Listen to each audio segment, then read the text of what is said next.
Okay, in this video I want to talk about advertising a property. Now I want to talk, first of all, your message. Okay, when you're advertising your property, I'm going to talk about real quick, you can do a newspaper ad, which a lot of investors do, and I would recommend that you do. You could do online marketing like Craigslist and other online tools that are out there, but Craigslist being a huge one that'll help you. And then you can do yard signs, that's another one. And then you can do some bandit signs. Bandit signs are roadside signs. Those are things you see out on the side of the roads as you're driving around. Now, those are four highly effective methods to marketing a property. Okay, that's advertising for your property.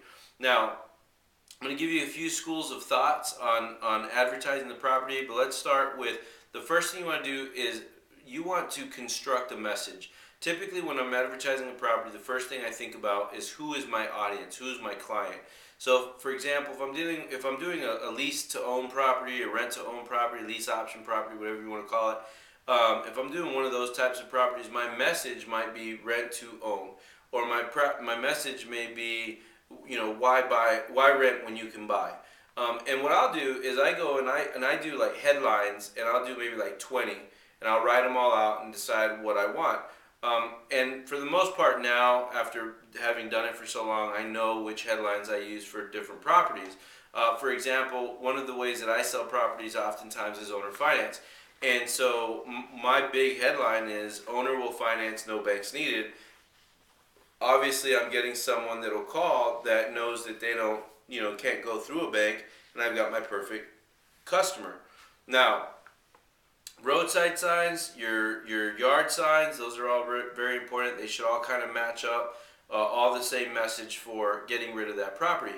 Now, I like to personally put my phone number on yard signs that are in front of the house, because think about that. That customer's out driving around and they're looking for a home, and they have stopped in front of your home and called about it. That's a pretty hot prospect.